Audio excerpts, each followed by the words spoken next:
City of Starkville to order here on August the 7th. We will stand for the Pledge of Allegiance, followed by an invocation from Chaplain Brand, and then a moment of silence.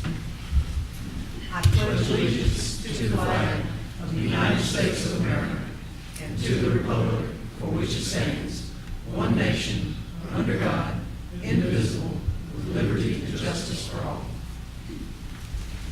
Let's pray. Father, I thank you for this night. I thank you for all of your goodness, for carrying us all day long, for bringing us to this point. I pray now for your grace to be upon our mayor, our board. Thank you for your hand at work in our city. We just pray, Lord, that you would be pleased with the way things go. We ask you, Father, to just keep your hand on them. I thank you for their service, Father. I pray you bless them richly for giving of themselves to serve the people of this city. We just pray, Lord, in all things you be magnified. We love you and thank you. We bless you and we adore you. We ask these things in Jesus' name. Amen. Amen.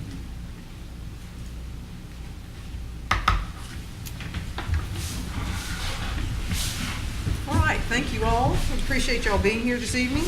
Our first order of business is now approval of the official agenda with consented agenda items. Do we have any changes to the consent agenda? Recognize, Mayor. Alderman Vaughn. Up on the board business. Yes, sir. Remove that from consent agenda, please. Okay, remove item, under board business, item 1. Up on the mayor business, I'm sorry. Under up on the mayor's mayor business, okay. Move A from there. Okay, all right, remove from consent. All Okay. righty. Just that one. Okay, Ed, anything further, Alderman Vaughn? No, ma'am. Okay. Thank you. Certainly. Anyone else? Anyone else? Okay, seeing no one, do we have a motion for approval of the agenda with the consented items as revised? So moved, Mayor. A motion from Alderman Little, I have a second from Alderman Miller. Further discussion. Mayor, Alderman Carver. under board business, the times, are they 5:30 for the item number 2 on the tax millage budget meetings? Are those both 5:30 p.m.? Yeah. I'm sorry. Those are important. Recess I'm sorry, where are you? The next Oh. two board meetings Oh, when I'm we have our sorry. public hearings. Yes, no, those would be regular Those are meetings, regular I'm meetings. sorry, Okay. yes. Thank you. Okay, certainly. Anything else? All right, I have a motion and a second. No further discussion. Mayor, let me ask one thing. There's one item I'd like to see on the consent agenda. Shouldn't be any objection, but if it is, we'll just leave it off. The engineer is, let's see where the engineer, that's a matter I saw somewhere, this is a very involved agenda. That's what Item number, D1, number D1. I propose that to be put on the consent, and, he's only talking about on Thursdays from 3:30 to 6:15, right, Mr. Kemp? Yeah, and he's been doing this for a number of months now, so I don't see how that would have any impact on his duties as a department head, as a city employee. So I propose that go on the consent, Mayor. okay, friendly amendment to the motion? Okay, Yes. accepted as a friendly amendment, so we will place item D1 under, where are we? Let's see, item 11D1 on consent. All right, if there's nothing else, we have that motion, we have a second. All those in favor, please signify by saying aye. Aye. Opposed? Motion carries. All right. I will now read the consented agenda items. There's not a letter with it, okay. Item, consideration of the minutes of the July 10th, 2018 recess meeting of the Mayor and Board of Aldermen of the City of Starkville. Consideration of the minutes of the July 13th, 2018 work session of the Mayor and Board of Aldermen of the City of Starkville. Under Mayor's business, we have item B, consideration of advertising in the SHS Band Booster Club in accordance with Mississippi Code 17-3-1. C is consideration of appointment of Charles Yarborough as an emergency services coordinator for the Starkville EMS district pursuant to Mississippi Code annotated 41-59-55 sub B. D is consideration of adoption of the resolution of the Mayor and the Board of Aldermen of Starkville, Mississippi, declaring that the public infrastructure in Mississippi municipalities is generally in need of maintenance and improvement as a result of a decline in revenue available to municipalities and increased federal unfunded mandates, encouraging the Mississippi legislature to acknowledge that Mississippi municipalities need assistance in maintaining quality public infrastructure, and requesting that the Mississippi legislature take action in any special session to be called in the coming weeks to assist Mississippi municipalities in improving and maintaining their public infrastructure by diverting a portion of the use tax, internet sales tax, thereby benefiting their citizens, the state economy, and the entire state of Mississippi. Under board business, we have item 1, consideration of advertising for election I'm sorry, that got removed and I didn't make that note. From consent, right? Sorry. It's on. Oh, it was? Okay, I'm sorry. Consideration of advertising for election commissioners. Okay. Item 2, consideration of setting public hearings on the tax millage and budget for August 21st, 2018 and September 4, 2018 for the city of Starkville for the fiscal year 2018-2019. Under Department of Business Airport, number 1, request authorization to approve the proposed aviation fuels contract with Eastern Aviation Fuels, Inc., and to rescind the board's order from June 19th, 2018, which had authorized advertising for bids for aviation fuel and equipment on a finding that no equipment is being purchased or needs to be purchased, and that all aviation fuel purchased by the city from Eastern Aviation Fuels, Inc. is used and will be used for resale only. Item 2 is request authorization for Airport Director Rodney Lincoln to travel to Jackson Medgar Wiley Evers International Airport to attend a Mississippi Airport Association Board of Directors meeting on August 10th, 2018. Under Community Development Planning, item E, consideration of reappointing Robert Bruzak, reappointing Richard Harkis, and the appointment of Toby Gray to the Starkville Tree Advisory Board. Under Engineering, item 1, consent, authorization for Edward Kemp to serve as an instructor for the Building and Construction Science Department at Mississippi State University for the upcoming fall and spring semesters. Number 2, consideration of approval of the City Parks Overlay Project, accepting the low bid from Falcon Contracting in the amount of $210,411.20, and authorization for the mayor to execute a contract. Under Finance Administration, number 2 is request authorization for the City Clerk's Office to advertise for social supply from the Street and Sanitation Departments for the period of October 1, 2018 to September 30th, 2019. Human Resources, number 1, request authorization to advertise for an engineering associate in the Starkville Utilities Department. Number 2, request authorization to hire David Wise as the Manager of Accounting and Finance in the Starkville Utilities Department. Number 3, request authorization to advertise for an accountant in the Starkville Utilities Department. Number 4, request authorization to hire Vincent McKenzie as a system engineer in the Starkville Utilities Department. Number 5, request authorization to advertise for a part-time receptionist for the Finance and Administration Department. 6, request authorization to hire Patricia Cartwright as entry-level firefighter in the Starkville Fire Department. Number 7, request authorization for Nav Ashford to attend the 41st Annual Mississippi Labor and Employment Law Conference to be held August the 9th through the 10th in Biloxi.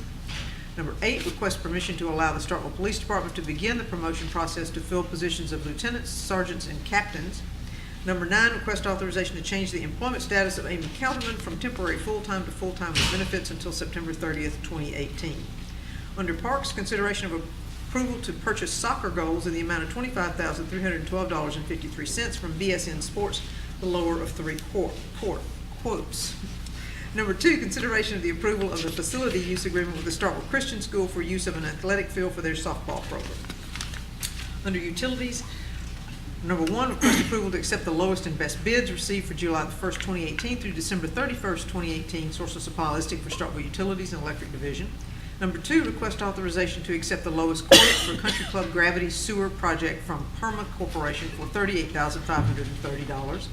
Number 3, request authorization to replace existing Bobcat E-20 compact excavator VIN AKY 51153 with 1,398 hours with new Bobcat E-20 compact excavator at state contract 042815-CRC at the price of $22,651.30 or better, and to replace existing Bobcat E-20 VIN 2235-16620 with 2,684 hours with new Bobcat E-26 at state contract 042185-CEC at the price of $33,503.10 or better. Number 4, request authorization to award the contract for construction of South Montgomery at Loxley Way traffic signal renovation to Lewis Electric, Inc. at the amount of $72,553, the lowest of 2 bids received. And that concludes the consented agenda items. Thank you, Mayor. My pleasure. All right, we have announcements and comments, and I have made all kinds of notes, and I keep swapping my agenda out here.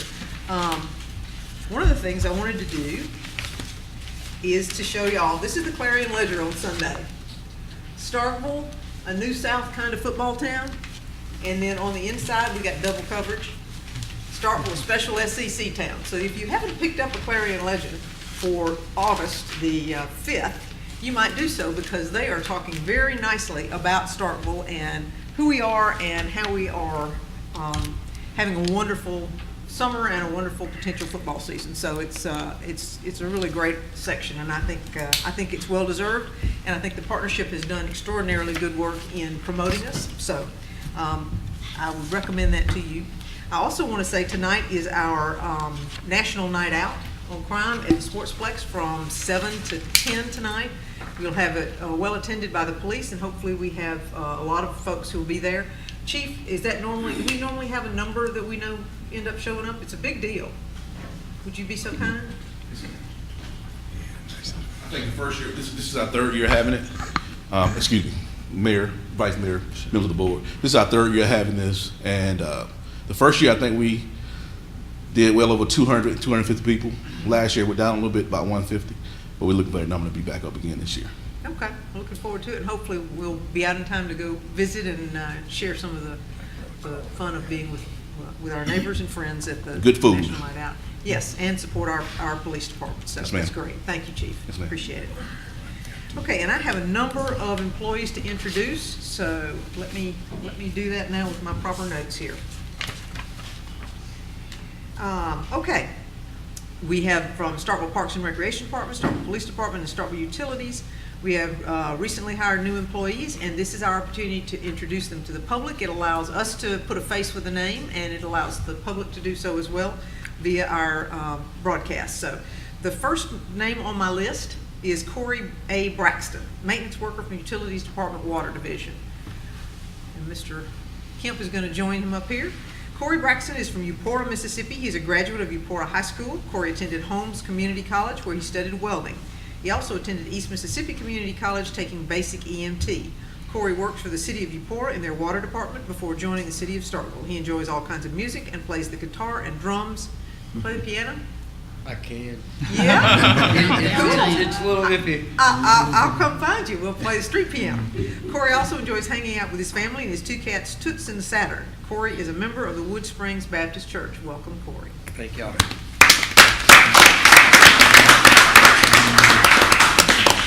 All right, Todd Giles, apprentice lineman. Mr. Giles, there you are. Of the Utilities Department Electric Division. Todd Giles is from Starkville and is a graduate of Caledonia High School. He attended East Mississippi Community College, where he studied general business and entered the utility line worker program. Previously, Todd worked for the city of Tupelo in their streets and drainage department. Todd enjoys farming, deer hunting, and spending time with his fiancee, Anna Beckett, as well as his Labrador, Bella. Welcome.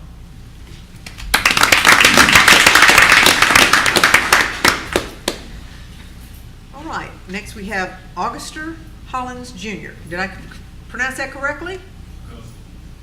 Auguster? Okay, I'm so sorry. Thank you. He's in apprentice lineman, Utilities Department Electric Division. Mr. Hollins is from Goodman, Mississippi. He graduated from William Sullivan High School in Durant and Holmes Community College with an associate's degree in the electrical lineman program. He is currently pursuing an engineer degree through online studies. Prior to becoming employed with the city of Starkville, Auguster worked for Nissan. During his spare time, he enjoys fishing, playing basketball, and spending time with his girlfriend, Angie James. Auguster is a member of the Walden Chapel United Methodist Church in Goodman. Welcome.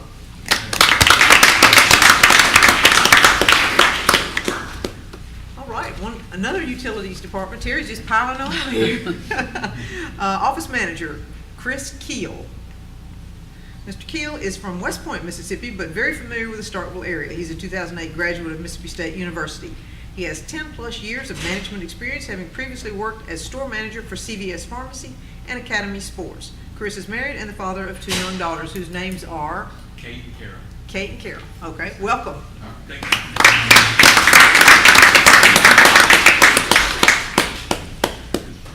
All right, Parks and Rec. Mr. Logan, you will come up. Shane McMullen, maintenance and ground supervisor. Shane McMullen is from Maben, Mississippi, and is a graduate of East Webster High School. Before joining the Starkville Parks and Recreation Department, Shane was the environmental supervisor for the Department of Veterans Affairs. Shane enjoys hunting and spending time with his family. Welcome, Shane.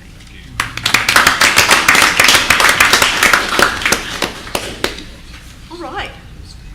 Last but certainly not least, Police Department, Cole Harris. Cole is from Morton, Mississippi, and graduated from Silva Bay Academy. He is currently enrolled at East Mississippi Community College, where he is studying business. Cole previously worked as a police officer for the Morton Police Department, When time permits, he enjoys baseball and spending time with his family. Cole attends the Shiloh Methodist Church. Welcome, Cole.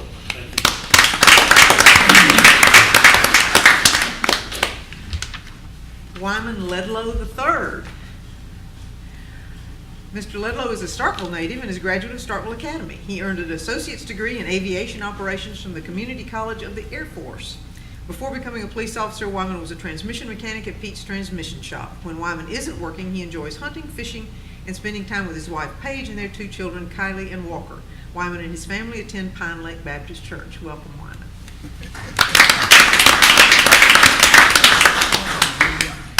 Mr. Sawyer Oaks. Sawyer is originally from Batesville, Mississippi. He graduated from South Panola High School. He's attended Copiah Lincoln Community College, Northeast Community College, and Mississippi State University. Sawyer was a substitute teacher and also worked as a bouncer for Titan Security. Whoa. Sawyer enjoys hunting, watching sports, and spending time with his girlfriend, Amber McMillan. Sawyer attends Pine Lake Baptist Church. Welcome, Sawyer.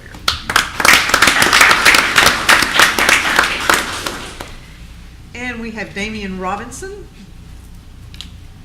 Damian is from Memphis, Tennessee, and is a graduate of Olive Branch High School. He received a Bachelor of Science degree in Human Sciences from Mississippi State University. Before joining the Starkville Police Department, Damian worked as a bouncer, got another bouncer, at the Doghouse Sports Grill and was employed as an ER technician at OCH Regional Medical Center. Damian attends Bethel Missionary Baptist Church. Welcome. Welcome.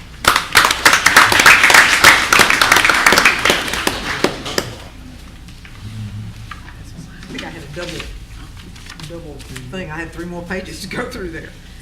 All right. That concludes any comments that I have. Anyone on the board have any comments they would like to make? Any comments from my board? Okay. Seeing none, we'll go to citizens' comments. This is the point in time at which any citizen may come forward for 3 minutes and give us his or her thoughts on issues in the community or any other thing that you might like to.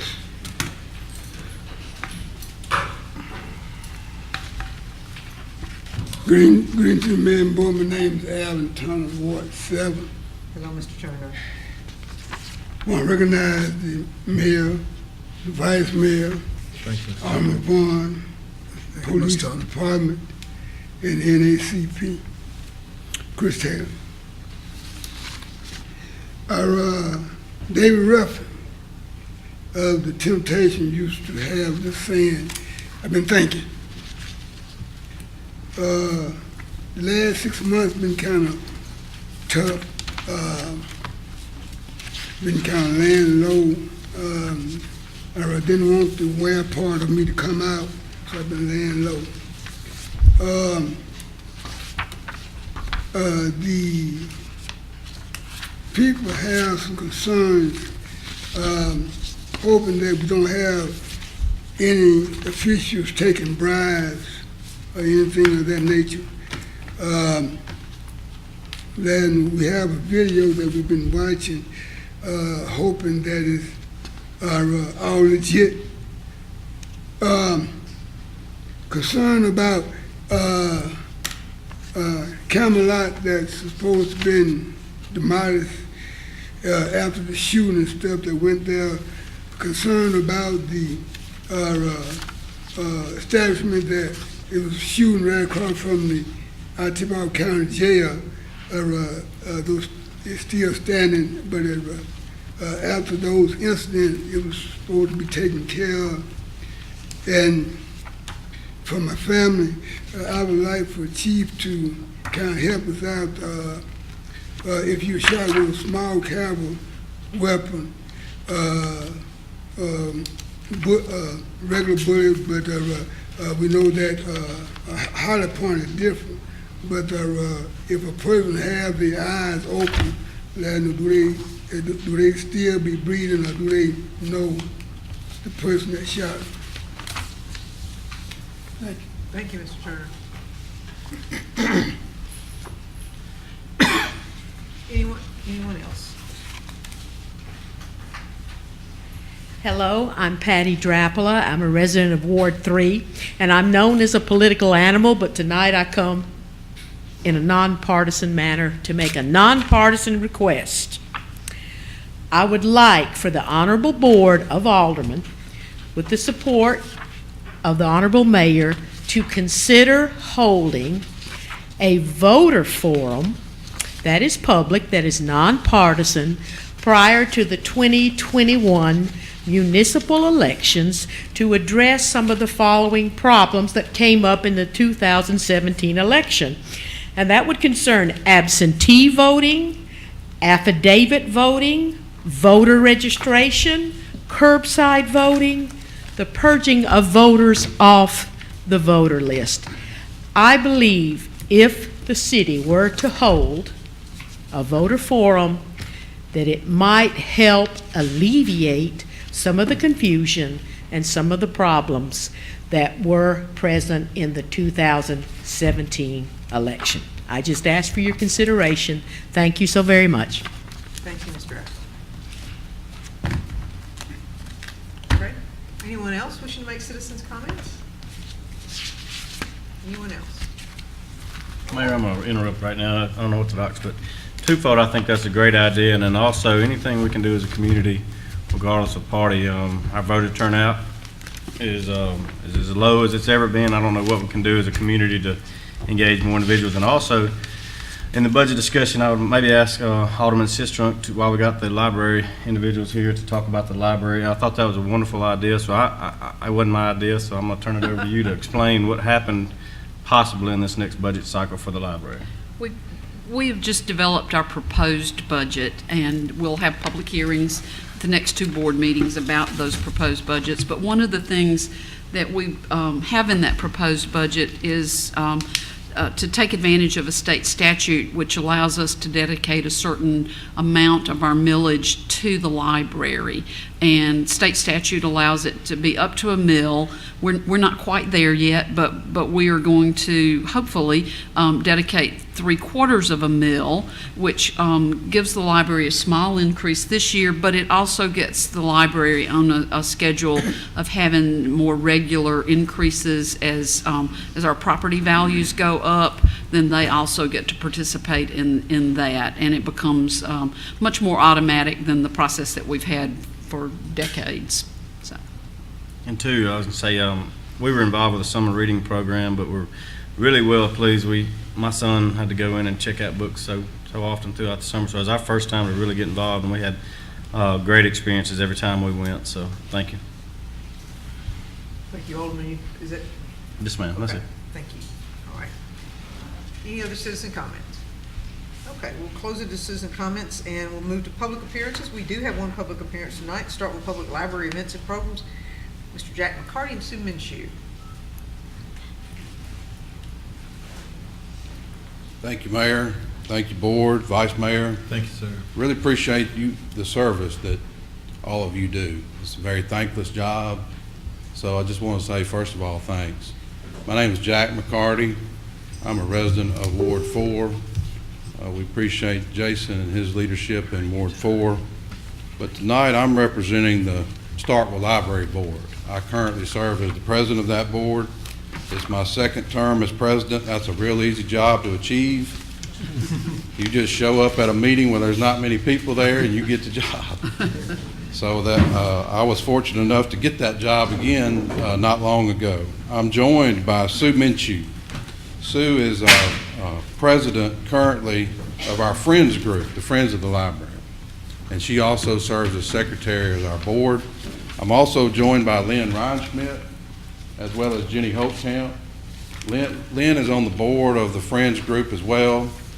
And Jenny is our head staff guru at the library. She's the director of the library. But I just want to make a couple of quick comments and then we'll move out of you all's way. Libraries, in my opinion, are kind of a reflection of the community.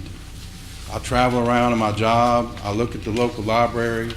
If I see a very nice public library, it's probably a really good community to live in. If I see an average public library, maybe an average place to live. Poor library, different place to live. So it's been an observation of mine. And then Sue brought to my attention that there's actually a book that documents this theory. It's called Our Towns. It's written by James and Deborah Fallows. And they go around and visit small towns and look for like what's the common thread at these places. And one of the things they found is the library. A couple of quotes from the book. America's public libraries, the place people used to go to find books or do research, have become the heart and soul of American communities. They go on to say that in the library they could discover the spirit of a town, get a feel for the people's needs and wants, and gauge their energy and mettle. So I thought that was very interesting, that there's now a document sort of our theory that we've held. We're only as good as the partnerships that we have. And the city of Starkville, this board, the mayor, the vice mayor have been really good to the library over the years, and we just wanted to simply come say thank you. I particularly wanted to thank Sandra Sistrunk for attending our recent board meeting. You're welcome any time, as well as any of the rest of you as well. It's a public meeting just like this, and we welcome your input. I also want to thank the county. I know this is not a county meeting, but I'm sure they're your partner on all kind of things as well, and they've been good to us. We are blessed to have this Friends of the Library group. The money that you give to the library is then leveraged, and then they are gifted us more funds through the money that they raise, and they do an absolute fantastic job. Sue shared with you some brochures. One is on the Friends group, one is on the library, and then there's a one-pager that kind of talks about the book that I just quoted from and gives you some facts about what's going on at your library. I'll leave you with one final fact. Alderman Carver mentioned the summer reading program.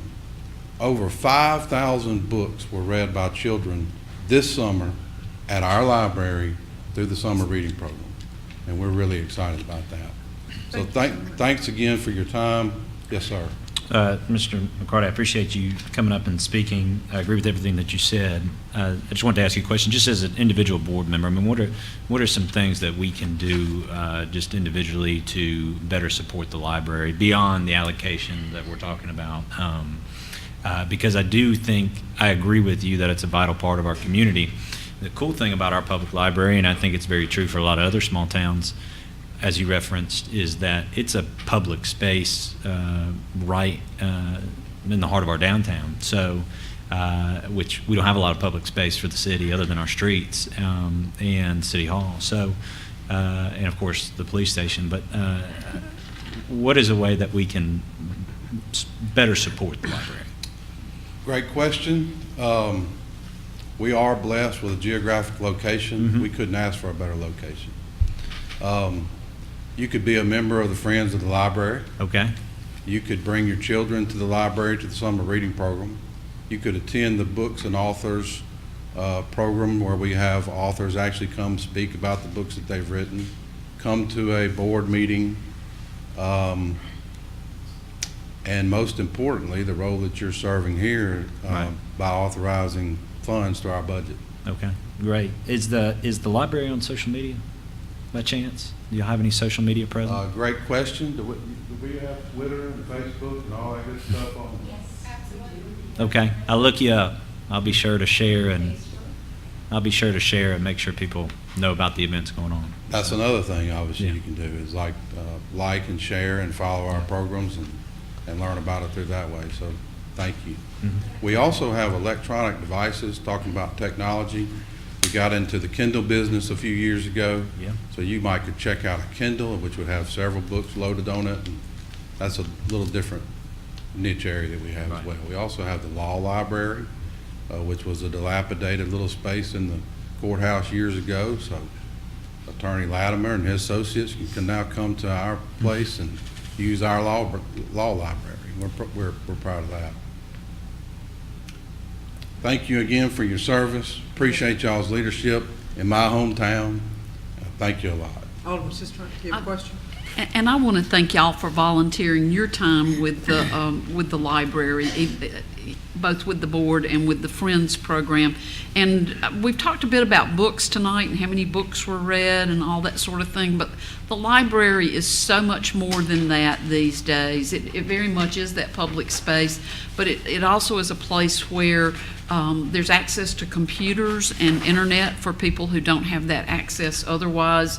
If you've not been to the library in a while, I think you'll be surprised. There's a genealogical and archival room that really is a valuable resource to anybody who's interested in our history and in our community in other ways. But the library, the books are great, and I'm a big believer that y'all are setting these children off on a lifetime of reading and enjoying books and learning through them and all that. But the library is just so much more than most people realize. Thank you. Thank you so much. We appreciate your time. Sandra, I just want to give you this note that some of the children wrote this summer. There were the weekday ministries with the Methodist Church, and they wrote a note thanking the library for what they did with the children. So We'll pass it along up here. Thank you so much. We appreciate what y'all do.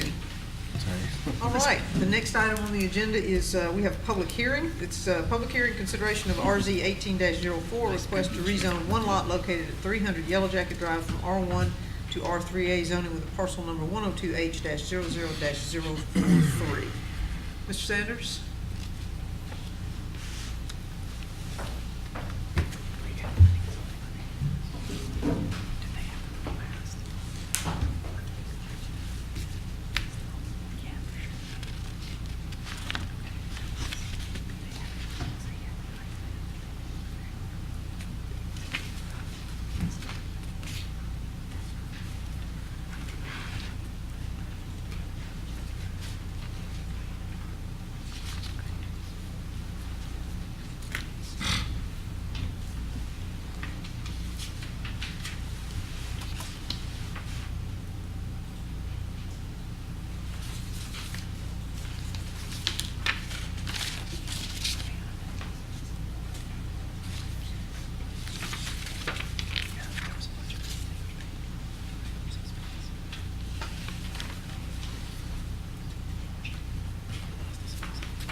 Mayor, Vice Mayor, Aldermen. Tonight, for you, you have the consideration of rezoning case RZ 1803, located at 300 Yellow Jacket Drive. The applicant is seeking a rezoning from R1 zoning to R3A zoning based on change or changing conditions in an existing area or in the planning area generally.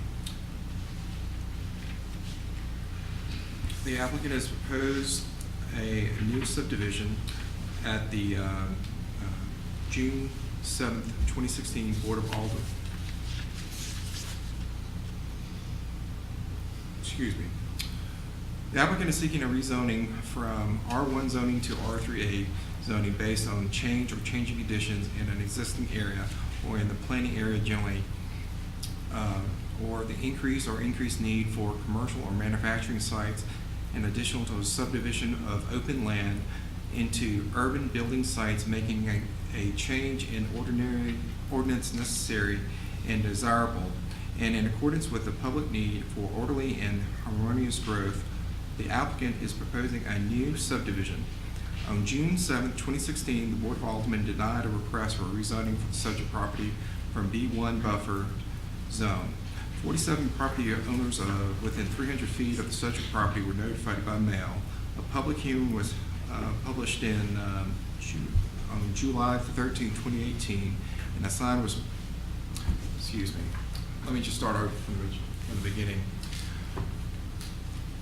The applicant is requesting a rezoning change from R1 to R3A. At the previous Planning and Zoning Commission meeting, there was a unanimous recommendation of approval with conditions for the rezoning change. Conditions included in the packet? Yes, ma'am. Okay. All right. Any questions from the board before I open it up as a public hearing? think it's incorrect. Yes, Board, I can speak to this. When I looked at the packet this morning, the cover page for this is the Yellow Jacket rezoning, but the packet materials related to a Louisville Street rezoning that's not going before the board tonight. And so the city staff did their best to change it out today, but you may have the old version. That also doesn't include the conditions as mentioned in the packet. I'm looking, and I don't see the. I don't see We the need to conditions. articulate the conditions. You would pull those out and articulate them since they're not in the packet. And while you're doing that, I'd just like to ask on the record, when this was brought before planning and zoning, did they have the correct information for the site of what they were looking at, or were they looking at the incorrect site? No, they were looking at the correct site, sir.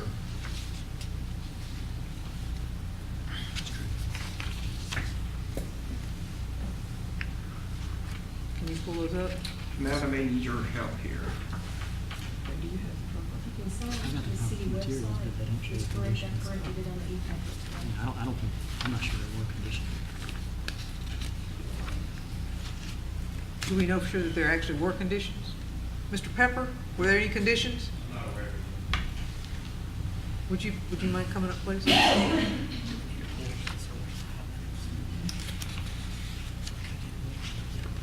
Mr. Pepper, you're representing the applicant, is that correct? That's correct.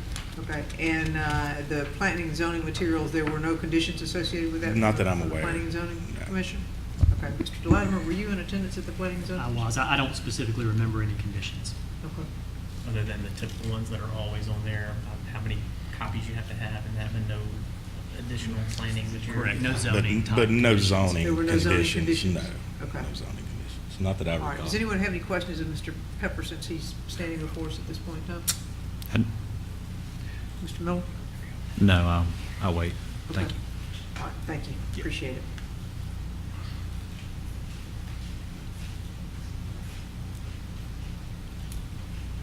Okay, Mr. Sanders, are you gonna be able to manage to find them?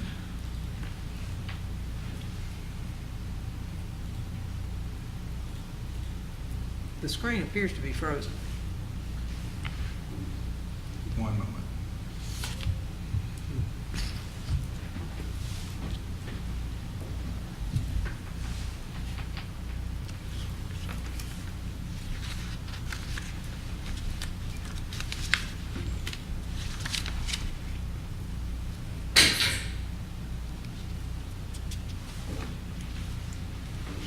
Mayor, may I be recognized? Yes, you may, Vice Mayor. Just want to say to the city attorney, you may can pick up the case and just give us your lawyer version of it while we're waiting on Mr. Sanders. I can present the materials that were provided to me just from an expediency standpoint. The map is correct. That's the subject property. It's where the large lighthouse has been for many, many years.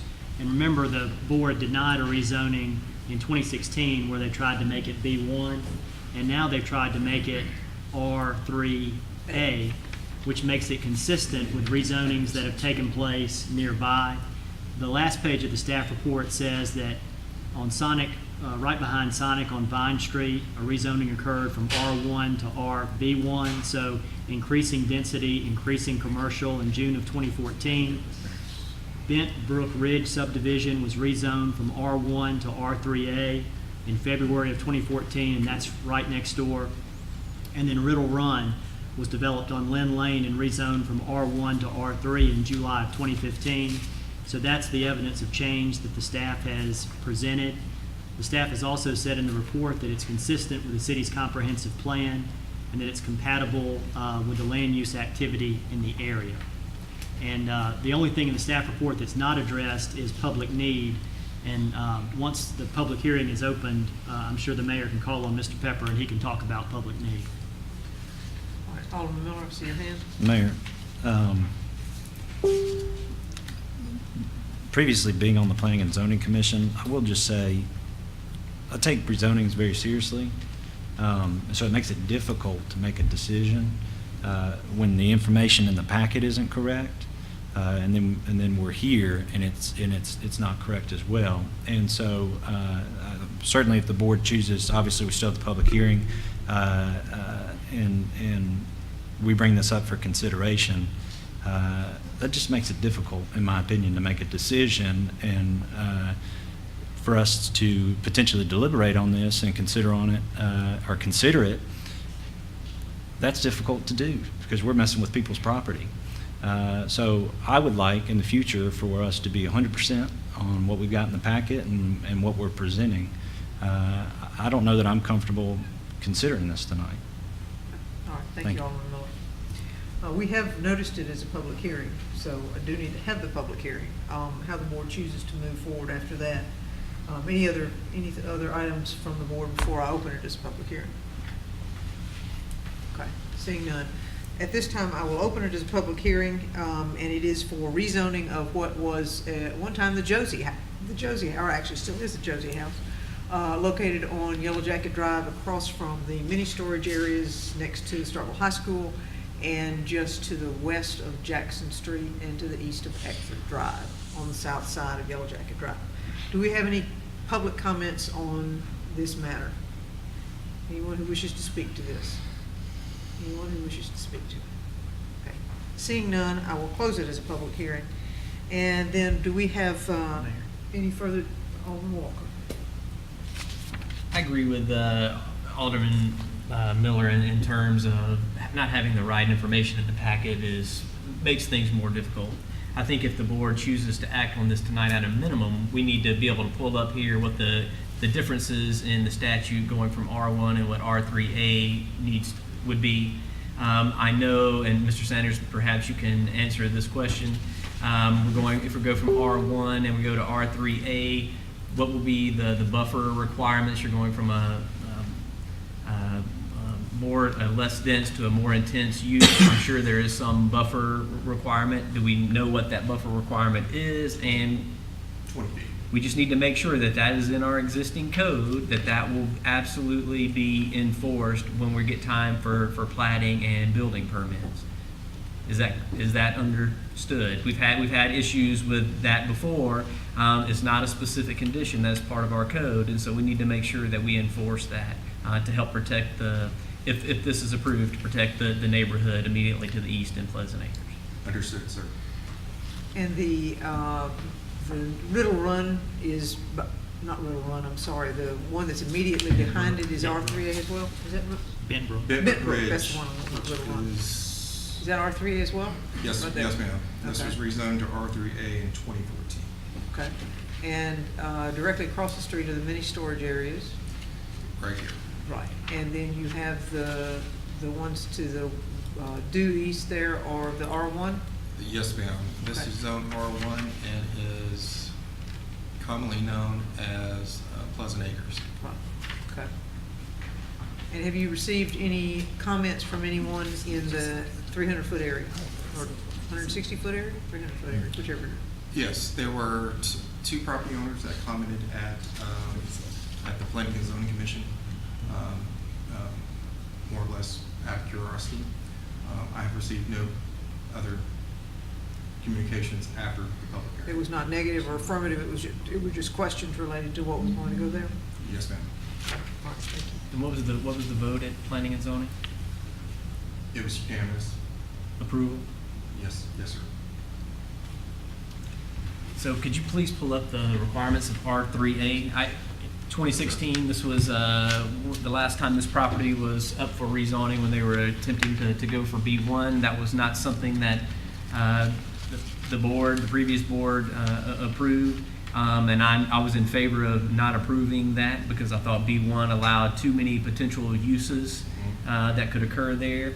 R3A, I believe, is probably the right zoning for that. If you're going to make a change from R1, R3A is a compatible zoning because it's all going to be single-family detached housing, which matches the existing condition to the neighborhood. Just smaller lots, but single-family detached housing.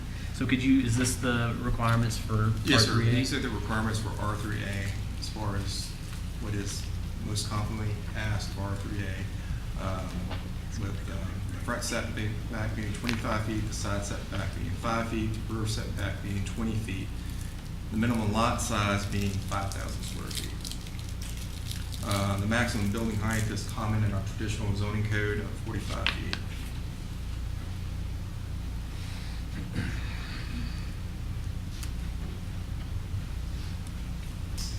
And the off-street parking will fall under, when this site is developed, under the new parking ordinance of 1 per bedroom. So the only use by right is single-family detached dwelling? I'm sorry, you wanted to know the uses by the use chart? Well, that too, I just want to make sure that what, in case there does need to be a condition on there, is the only use by right is single-family detached housing? As far as, yes.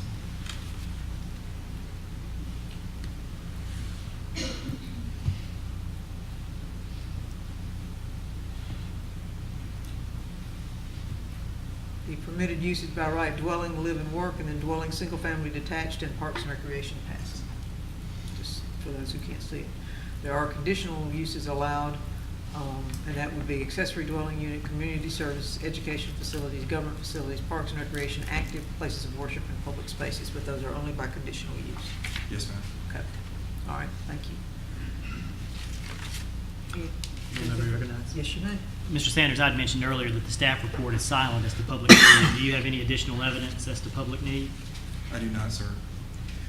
Mr. Pepper, would you like to come forward again, please, sir?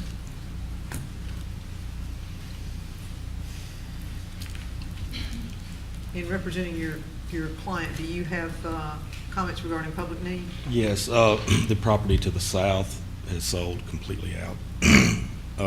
All the lots were developed, so the need is there for the home, for the space. And I don't know how this works with public hearing, but if there's any reservation, I'm fine with tabling it for the next meeting. Okay, Bentbrook being the one to the That's immediately correct. to the Yeah, south. immediately, It's the same. that we're connecting. Okay, all right. Anything further of Mr. Pepper while he's here? Mr. Pepper, if it is tabled, it won't roll to the next meeting. It'll roll to the first meeting in September because you've got to have 2-week notice. So just factor that in. I would rather table it if there's any concern, but 2 weeks is going to really hurt the schedule. So. Understood. Thank you, sir. Okay. Anything? Have we confirmed there are no conditions placed by the P&Z? Can we confirm that? We're going to need to know that going forward. Well, we can, Yes, if you wish to make a motion in support of it, you can certainly say in addition to any that were made.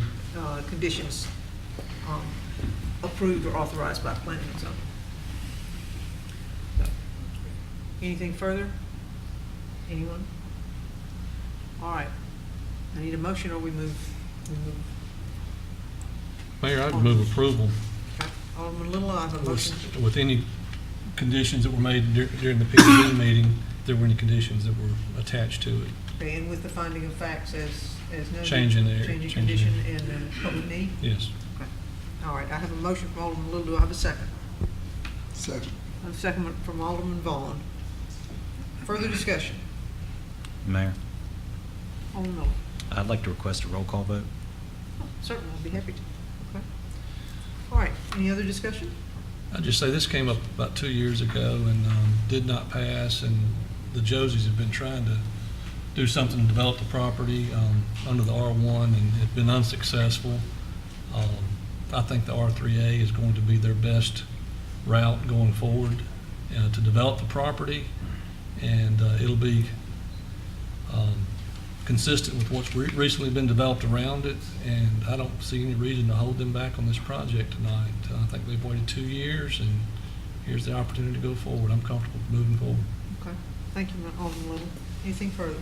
Alderman Sistrum. And I would just like to, I would like to reiterate what Alderman Miller said, that not having the documentation that we needed in the packet, and Alderman Walker mentioned as well, puts us in a position of having to make some decisions on the fly.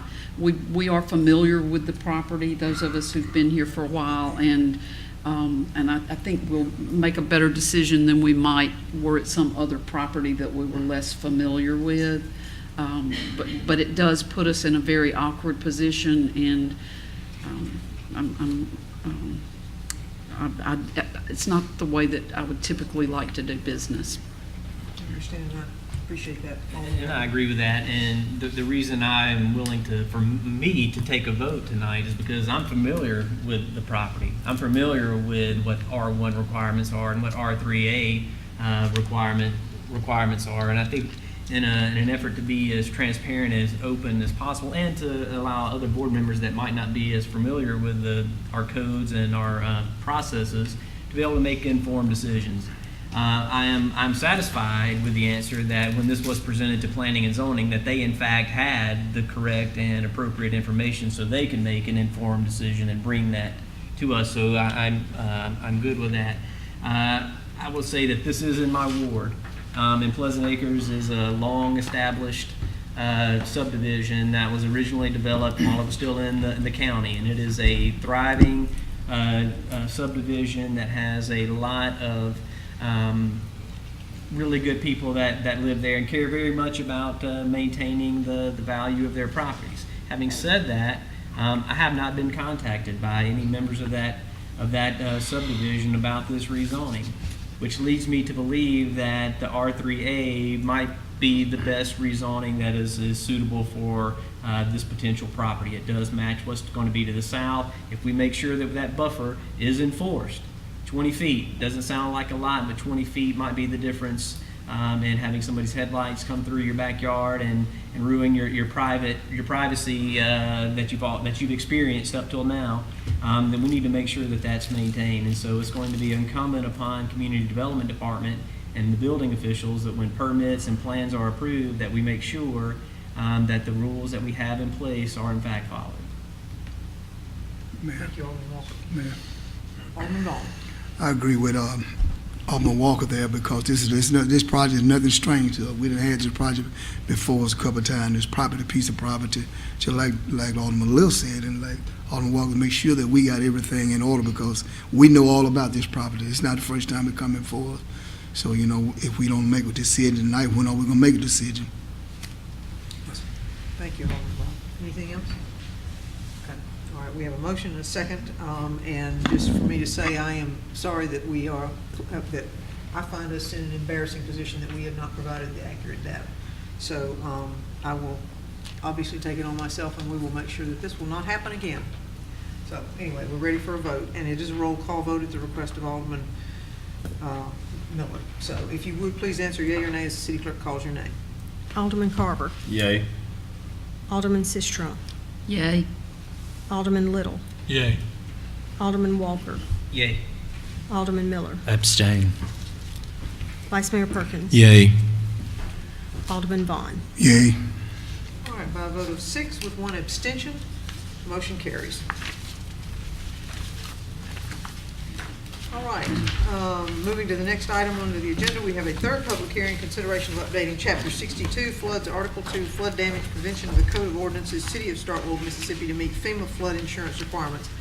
And if you recall, the last time we did this, we had to choose between an A or a B in the code. This was a housekeeping matter, I believe is accurate. Mr. Sanders, you left us. Nice try, you got to come back.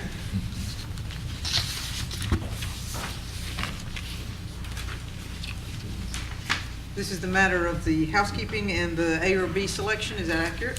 Yes, ma'am, it is. Okay. And did we determine A or B? What's your recommendation? It's my recommendation that you choose A. Yeah, that's it. Yeah, the reading all this stuff. Okay, and A is? A essentially will not allow a mobile home to be placed on piers. B would. Get to page 20 here. You can see.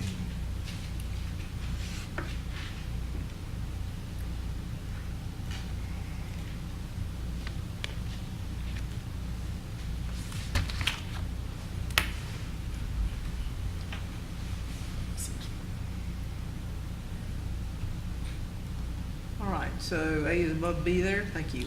All manufactured homes placed and substantially improved on individual lots or parcels, et cetera, et cetera. That is your recommendation? That is my recommendation. Okay. Any questions of Mr. Sanders at this point in time? No? Okay. The main, please. I'll open it as a public hearing. This will be our third public hearing on this matter. Anyone wishing to speak to it, now is your opportunity. Okay. Seeing none, I'll close it as a public hearing. Mayor, move approval. I have a motion for approval from Alderman Little. Do I have a second? Second. Second from Alderman Walker. Any further discussion? All those in favor, please signify by saying aye. Aye. Opposed? Motion carries. Thank you. Now you can leave. Okay, the next item is under Mayor's business. It is a consideration of approving in-kind services from Sanitation Environmental Services. Move approval. Okay, I have a motion for approval for the sanitation services for the Sturgis Bike Rally from Second. Alderman Little. Second from Alderman Miller. Discussion. Any discussion? All right, seeing none, all those in favor, please signify by saying aye. Aye. Opposed? Nay. Nay. All right, by a vote of 5 to 2, motion carries. All right, where do we go next here? Under planning? Now you have to come back.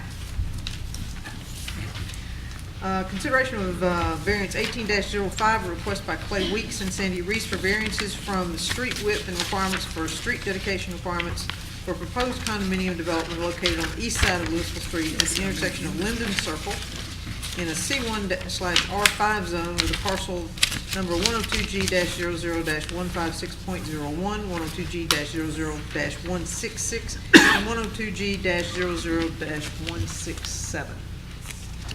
Mr. Sanders? The applicant is planning to construct a subdivision on Louisville Street and would like to vary from several requirements. The applicant would like to vary from requirements that streets be dedicated to the city in a development greater than 2 acres. They would also like to provide security with a vehicle gate at the entrance of the property. The roads will be considered to be will be constructed to city standards, but the applicant wishes to keep them private ownership by the condo association. Question number 1. The applicant is also requesting relief from street width of 31 feet to a reduced street of 20 feet. This is request number 2. The applicant has attended the Developmental Review Committee meeting on May 31st, 2018, and on May 10th, 2018, the Board of Adjustments and Appeals voted 4-1 to recommend approval of this request. The subject location is right behind the Starkville High School, and this is a proposed layout of the proposed condos, if you will. Now, typically one thinks of condos as being stacked, but in our ordinance, essentially this would be one property with individual single family, if you will, like smaller homes, but it would be considered a condo plat. In fact, it is a condo plat. That's correct. And it's not a subdivision. It's not a subdivision. It's a condo plat. All right, Alderman Vaughn, I see your hand. Mr. Son, I didn't see how many units. How many units there gonna be? I'm sorry. How many units is there gonna be? I didn't 49. never see. How many? 49. 49. I didn't see it in your comment. Mr. Kemp, about the decrease in the street from 31 to 20, what that do for our codes?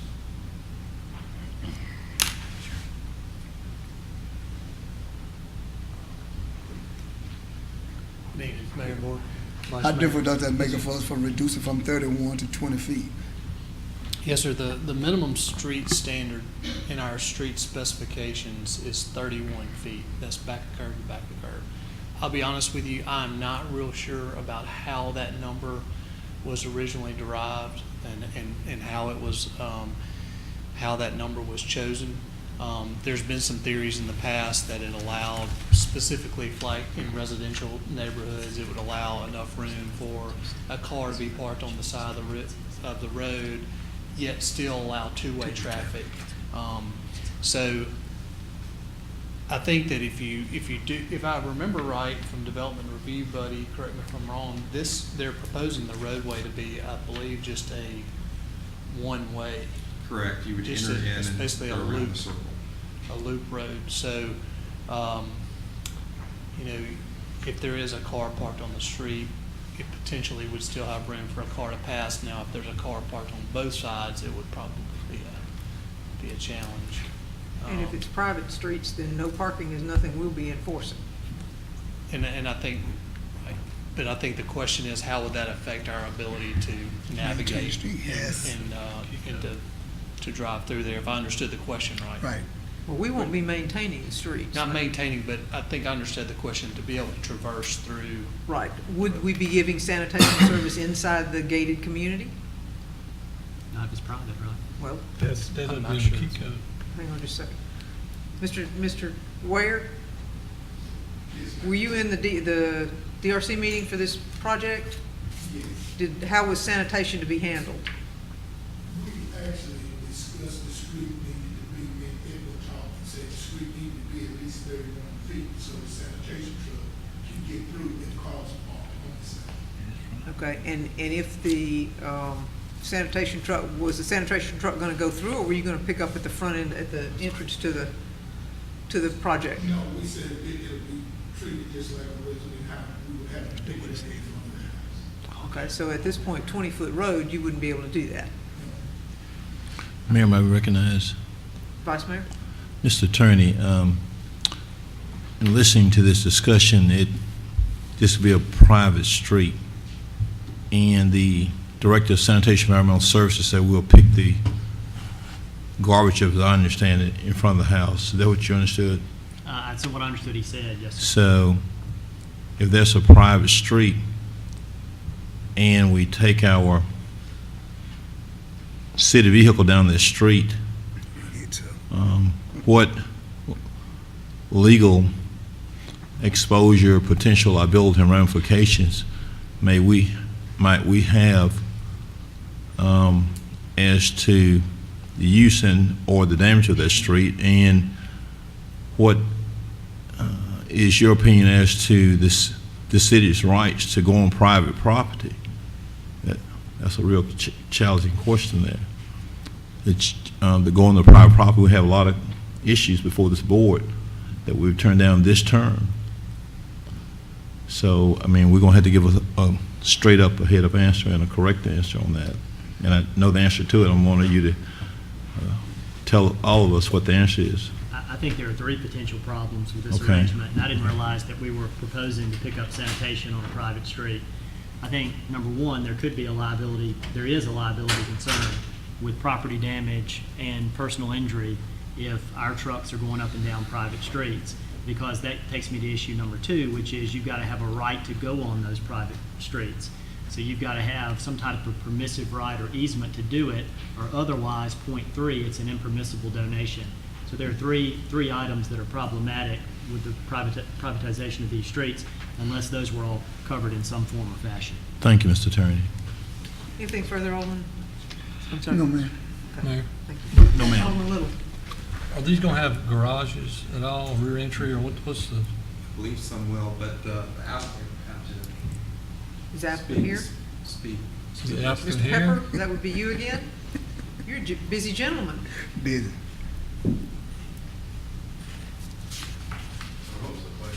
Are these condo units going to have garages, carports? The ones on the exterior field, the ones in the middle will be driveway parking. Okay, in the middle. And it's gonna be a one-way? One-way street, yes. And it's the intention is to gate, a gated community? It's a security gate. There's no key, no code. It's drive, stop. Photos are taken of the driver, car, tags, then the gate opens. So anyone that pulls up can? Anyone that pulls up Gain can, access. as So long it's- as they're photographed. But you guys are wanting to keep it as a private That's street, correct. maintain it, and Yes. under the HOA? Yes, and fire was fine with the width on the streets. Excuse me? Fire department was fine with 20-foot width on the streets. My question too would be to Edward, under our new code rewrite, we're looking, the goal I've been hearing was to narrow our streets to some degree. What impact, where does that leave us? I know 31's not going to be the standard going forward, correct? Not as familiar with the comprehensive plan, but I think the comprehensive plan is kind of leading in that direction, from what I understand. With some As a speed reduction tool and so Right, forth? some of the, there's a lot of different street sections that you can select from based on the context of the land use. But if some of the residential has been reduced some, you know, for a variety of reasons, but one is, you know, speed reduction, but also infrastructure cost, long-term maintenance as well. So that is something that the code is looking, or the comprehensive plan is kind of leading the code toward. I don't think that we've gotten to the point of code rewrite will really outline the new street standards. Okay. I only know of one other gated community in the county, and I believe that's going to be Browning Creek. I think the trash runs out there. That'd be the county, yeah. Yeah, no, I understand that, but I'm just saying that's the only one I know of in the county. I didn't know Browning Creek was gated, It is is. it? It is. Must be new. Okay. Must be, it's They always just been don't gated. close them Oh, until okay. night. Gated, but And it you is- just can't pull up, you gotta have a code unless Yeah. it's open during the day. Okay. But, I was just curious, this may be a new concept, but it's not new in other municipalities. No, I'm it's- sure there are ways to address it and not Yes. necessarily hinder the project. Yeah, if you look at the surrounding property, this project is landlocked by the school property. There's nowhere to go once you get on this street, but back out the way you came. What's the benefit of keeping this under control of the street? Because it's expensive to maintain streets. It is, it is expensive to maintain. The structure is going to be built exactly as the city requires, thickness of asphalt, stone, subgrade. They just want to maintain the private streets so they can put up the gate. And they're actually talking with the police about, they're putting in security cameras in the street lights and possibly connecting to the new security system that the police department has. So they're just trying to maintain privacy. They expect these to be second homes, so they're not occupied all the time. City Attorney, do you see a way to work through these issues at all? We have no Legally, issue as far as contractually? easement, ingress, egress, pickup. That's not a problem. We're building the street to handle that. I'm not sure you can alleviate the liability exposure. There would be a way to have permissive access by the homeowners association, if that's what the city wanted to do. But I think as I talk about this more though, y'all need to look at the appropriate variance criteria because the wrong criteria was in the packet. And so Mr. Sanders, if you could pull up the condominium variance criteria, and you and I talked about this earlier today, it's section 26-286 in the city's code of ordinances. That's not it. That's 285. We need 26-286. Mr. Pepper, is this matter pressing as well? I think this one needs. Or is this one? No, we can handle a delay if we need. That's I would suggest that we because get this one right. private this time. streets are allowed in condominium plats. Yes. It's just the size. It's just the issue, We're whether the asking for city's the gonna- issue, it's allowed in a 2-acre condominium development. We're asking to be extended to a 7-acre condominium development. Right. That's the variance we're asking for. I'm thinking that, since we haven't gotten this one right either, Yeah, let's just table this one if the board is so inclined, and we'll bring it back at an appropriate date. Do I have a motion to do so? So moved. I have a motion Second. from Alderman Walker to table. Second. I have a second from Alderman Vaughn. Further discussion? All those in favor of tabling this item, please signify by saying aye. Aye. Opposed? Motion carries. Thank you.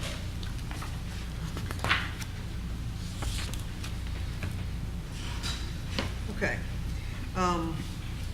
Consideration of an update to the special events application and policy for the city of Starkville. I know there was some discussion about this particular item based on being clear about what we were doing. I think if there was a fire station park question, there was a statement in there that fire station park did not belong to the city of Starkville, and that is an inaccurate statement.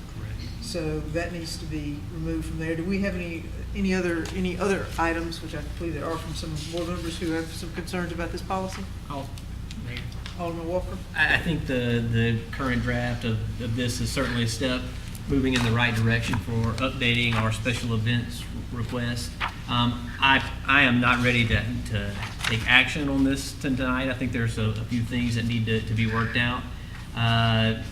There were two things that I found reading it that I think are worthy of discussion. Mr. Sanders, under 6.2.1.2, street closures, page 6 of 12.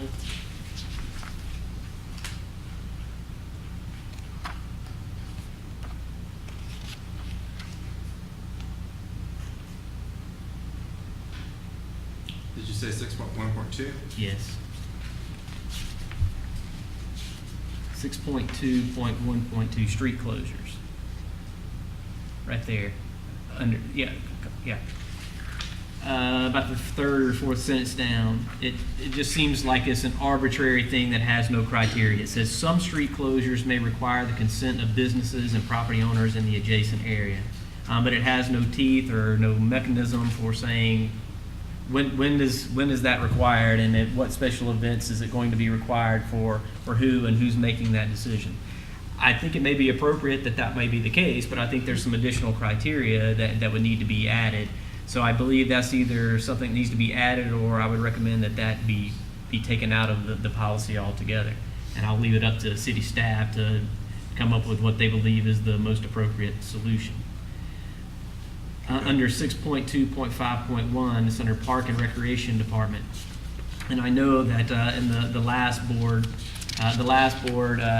entered into a contract with the Main Street or the partnership for use of Fire Station 1 and how they were going to be running that. But I think the language into 6.2.5.1 under services provided under Parks and Recreation needs to be tweaked. Sentence number, second sentence. Let's pull that up if you can, buddy. 6.251.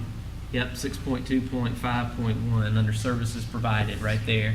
It says, I believe it's the second sentence, Fire Station Park is not part of Starkville Parks. While it may be true that it's currently under a lease, then it's not part of Starkville Parks, and the Starkville Parks aren't doing the day-to-day maintenance of it. I think ultimately Fire Station Park is considered a park in the city of Starkville. And so that may just be semantics and the language for how that's written.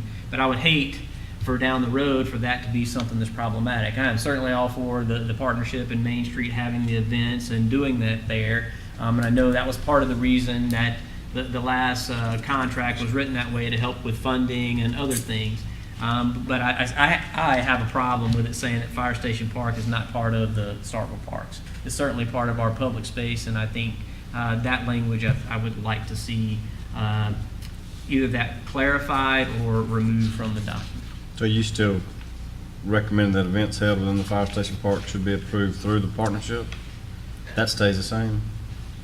Mayor, City Attorney. And I'm only piping in because I have proposed language for that very section, because I don't think it takes the partnership approval. And so I've recommended we strike the word approved and, so that last sentence would say events held within Fire Station Park should be coordinated with the Greater Starkville Development Partnership. And I would recommend adding a sentence that says events at Fire Station Park must still be approved by the city. And they have been coming forward that way. So That's right. That's not an abnormal. Just clarifies the Yes. process. Yeah, and I think, again, I think that sort of clarifies the point of ultimately it is a park. It is contracted for events to be in the partnership or through Main Street, but ultimately it is a Starkville park, although it may be maintained a little bit differently, and it's the board. So I think in the process of trying to clarify and clean this document up to make it easier to use, removing some of the arbitrariness and the ambiguity of it, I think would be is worth having one more draft through before we make a decision. Any other questions, comments? Thank you. Anyone else? All right, do I have a motion to So moved. postpone it until the next board meeting, Alderman? Yes, ma'am. All right, Alderman Vaughn has made a motion to postpone the consideration of this item until the next board meeting. Alderman Miller has made a second. Do I have further discussion? All those in favor, please signify by saying aye. Aye. Opposed? Motion carries. Thank you. Thank you, Alderman, for three. Thank you. All right, next item up is consideration of special event request for the Alzheimer's Association to hold a Golden Triangle Walk to end Alzheimer's and have city participation with in-kind services. Mayor.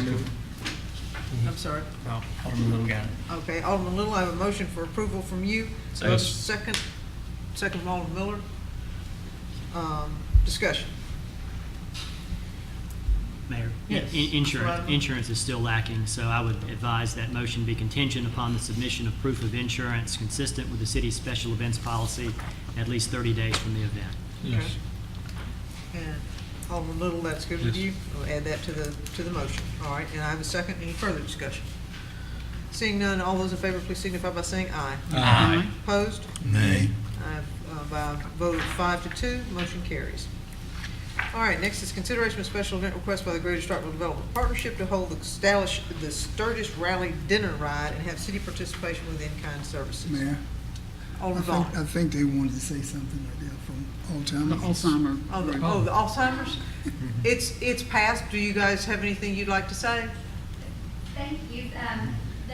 We have insurance and we actually make packets If for you would come up everybody. and identify yourself, please, ma'am. Okay. Yeah, sorry.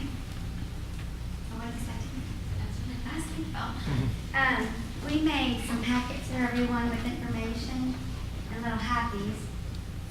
And we have 2 extra bags in the car, so please forgive us. We'll bring them back. And your name? Rachel Corcoran. Thank you. Thank you. And the insurance is in here, in these packets for y'all. Yeah. Okay. And there was a change that had to be made that we took care of. Any questions? Thank you all. We look forward to a successful event. Thank you very much. All right. Thank you. Okay, we have the, thank you, Chief. We have consideration of the Sturgis Bike Rally, Dinner Ride, and with city participation in-kind services. Do I have a motion? Move approval. I have a motion from Alderman Walker, second from Alderman Miller. Further discussion. All those in favor, please signify by saying aye. Aye. Opposed? Nay. All right, by a vote of 5 to 2, motion carries. Consideration of special event request by Mississippi State University, Mississippi State Student Association to hold the 2018 Bulldog Bash and have city participation with in-kind services. Discussion. Oh, I'm sorry. Do I have a motion? Move approval. I have a motion from Alderman Walker, Second. second from Alderman Miller. Okay, now discussion. Anything? I can hold up that picture with the Clarion Ledger again and show you, because that's a picture from what that was. Mayor, Mr. Ladder? how are we with times and so forth with the businesses and? They have been meeting with the businesses. We had an event meeting, and they are meeting one-on-one with the businesses in downtown, as well as other businesses impacted, from the banks to the Reed's, to the restaurants, to the movie stores. So yes, they are making their rounds to make sure everyone is as happy and comfortable as they can be, considering the fact that they will have so many people on their doorstep, and they will also be closing streets. So, good. Alderman Carter? First, I remember this is the event we had downtown, and Yes. the ballers will come into play with this event. Yes. Okay. And I'll just say too, I think we spoke about this earlier, but I was just telling some of the new officers, my parents live about 2 streets over, and I was asking the next day what the noise was like that night. And what would you say, 30,000 down there, 25, 30? Roughly that. And my parents said it was quieter than any fraternity party they've heard of. And I don't know if it's because the sound doesn't resonate in the height of the buildings, but by accident or design, it's become a great facility and great place for concerts. And I was really, that shocked me. I was asking the next morning, how bad it was, and they said it was extremely quiet considering some of the stuff we hear on game day weekends. And I don't know if that's what it is. There you go. There it is. But to just remember that, I think that is a good location. So thank you. Okay, thank you. Alderman Walker? Just want to say thank you all for coming and sitting through this. Waiting to get approved for Bulldog Bash. It is certainly an event that we look forward to every year. It has a major impact, not only for the students, but a major economic driver for the city. We're certainly glad that, again, it is inside the city limits where we believe that it needs to be for the event to be as successful as it possibly can be. We're hopeful that this year with the installation of the bollards, that's going to help with the assistance with the police, knowing that is a major crowd that's going to be there, and when they leave, they're all going to the Cotton District. And I know we have more plans in place this year to be able to try to accommodate, once the concert's over, where everybody's going to go. They're going to continue to go where they can enjoy the rest of their evening. And so we appreciate the planning that's gone into this, and we look forward to continuing to plan. And nice job, everybody. When will the band be announced? Soon. All right. Well, very good. I know that's something that everybody always looks forward to, and we're hoping for another very successful event on maybe the best weekend where it could possibly happen this year. So, nice job. Alderman Miller? It looks like a decision's already been made about the band from y'all's expression. No, there's this up-and-coming band called Greta Van Fleet. Greta Van Fleet. You want to write that down. If you want to get them here to Starkville, just saying I'd be very excited. But thank y'all for what you do. You do a great event, and like the mayor said, and really harped on y'all tonight, just with that picture. Bulldog Bash creates a lot of great things for the city of Starkville. So thank you. And it was a wonderful event. I attended it last year, and it was an excellent event. So I look forward to having even bigger and better this year and as we go forward. So thank you so much. We're going to need drone footage this year. I'm sorry? Drone Oh, footage. we had drone footage last time, actually. We're We going had to need more footage drone last time. footage. You're about to talk about insurance, aren't you? I am. Okay, go ahead. The board noticed that there's a staff condition that proof of insurance be required no later than 10 days prior to September 28, 2018. Our policy is 30 days, so I would advise 30 days. This is such a big event, we need to get insurance straightened out sooner rather than later. So I would recommend 30 days. All right. Alderman Walker, that's Yes. included in your motion? Yes, All right. please. Okay, anything further?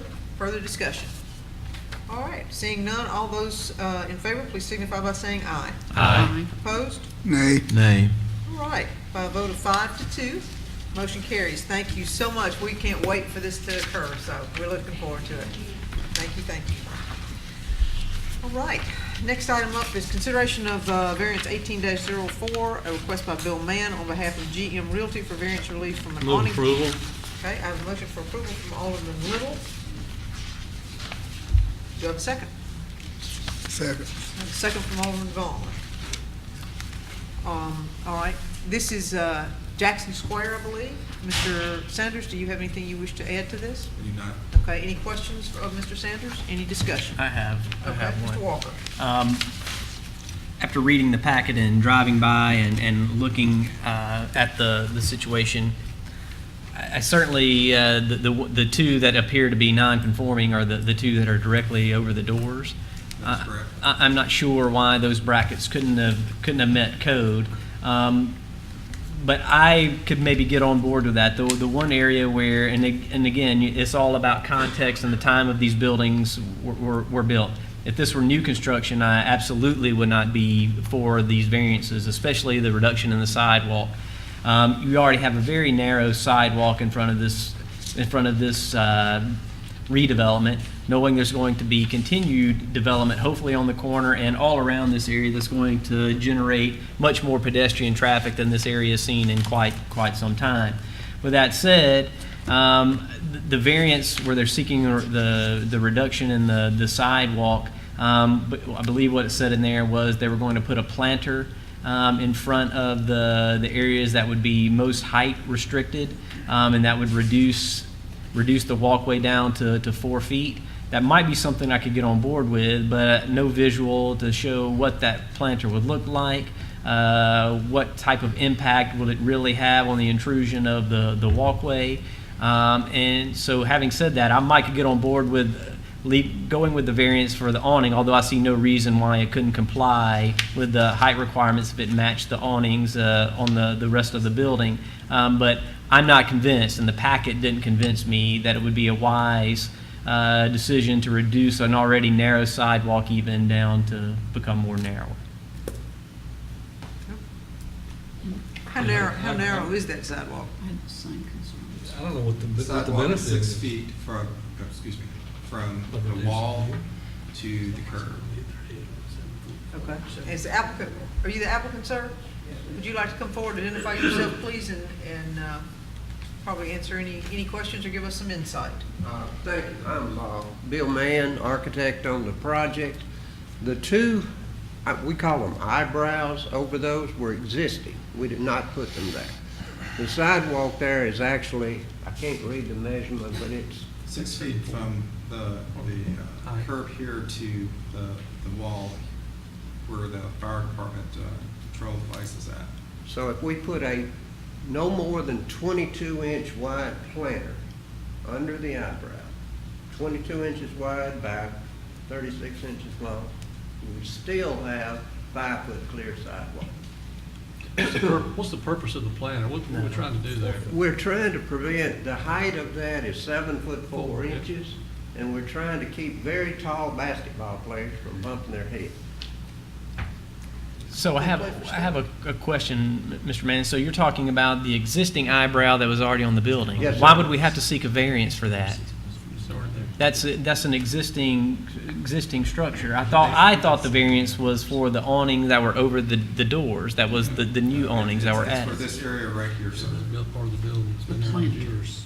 The They are planters. exceeding 50% of the value of the structure, so the building is having to come into compliance. So that's why a variance is having to be sought. Versus tearing it down. I mean, staff and I have no issues with, we would actually like to keep this awning here. It's just, to meet code, a variance was required. Here's my, and this is just me making a discussion.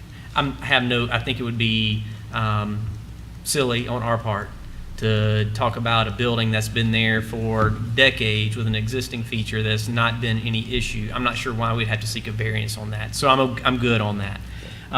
What I would look to hopefully find a balance on, I'm not so much for the planter. If you got something 6 feet and you take 22 inches off, you're closer to 4 than you are 5. You've got a nice courtyard that's just to the south of that, where I presume that you're going to hopefully try to attract a number of people to come hang out that's going to be a part of this.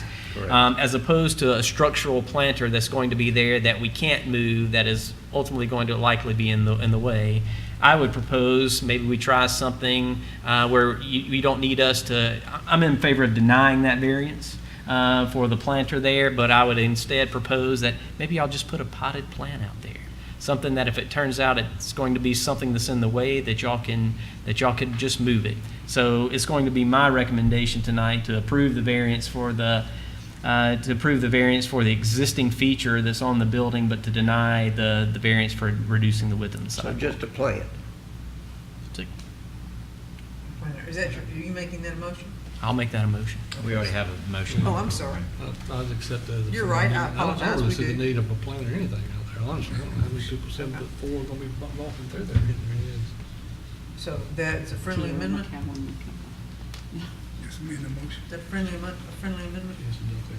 My amendment would be that to approve the variance for the upper, but to deny the variance for a reduction in sidewalk. And if Alderman Little accepts that as a friendly amendment, then fine. Otherwise, we can vote, and I'll just vote no. Okay, all right, that's fine. All right, we have a friendly amendment. Mr. Sistrom.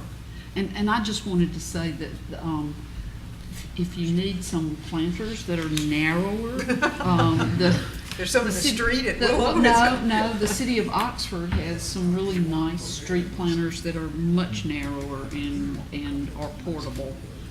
That could be Portable is used. the key. Yeah. Something that could be. We'd be happy to do that. Okay, all right, we have a motion and a second. Any further discussion or questions of Mr. Mann? All right, seeing none, all those in favor, please signify by saying aye. Aye. Opposed? Nay. One nay? Okay. By a vote of 6-1, motion carries. All right, next item, and final item actually, is the claims docket. Move approval. I have a motion from Alderman Miller for the claims docket. Do I have a second? Okay, guys, I need a second for a claims docket.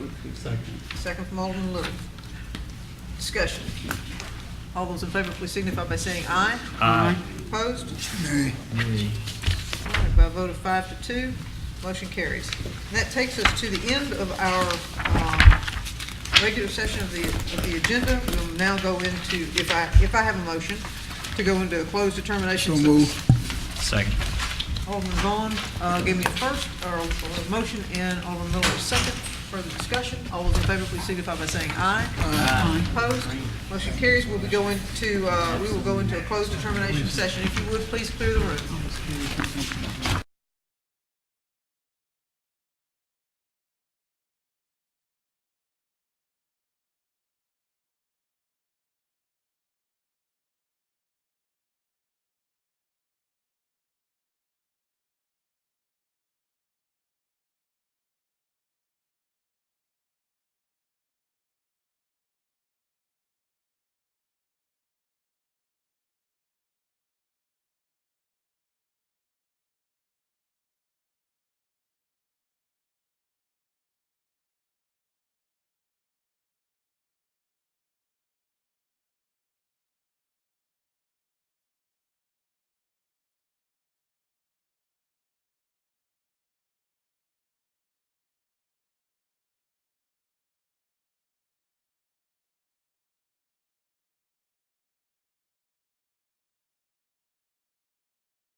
to go into executive session to discuss the job performance of all department heads. So if you would please clear the room, and we will once again go in for, we will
know it, a lot of men go down to sports book. Is that it? Okay, the board took no action in executive session. Sorry. So moved. Well, let me read my parcel here. In accordance with the notices required under Mississippi Code 2541-13, the board will be having a work session on the 17th of August 2018 at 1:15 p.m. That meeting will be held at City Hall in the second floor conference room located at 110 West Main Street. Public and media are invited to attend. Notice shall be provided in the work session within 1 hour of this meeting by posting such notice at City Hall. It will be made part of the minutes. The work session will be an open public meeting. The city of Starkville public and press are invited to attend. Do I have a motion to adjourn? So Or moved. recess, excuse me. So moved. A motion to recess from Alderman Sistrunk, a second. Second from Alderman Vaughn. All those in favor, please signify by saying aye. Aye. Opposed? We are in recess. Thank you all. All right.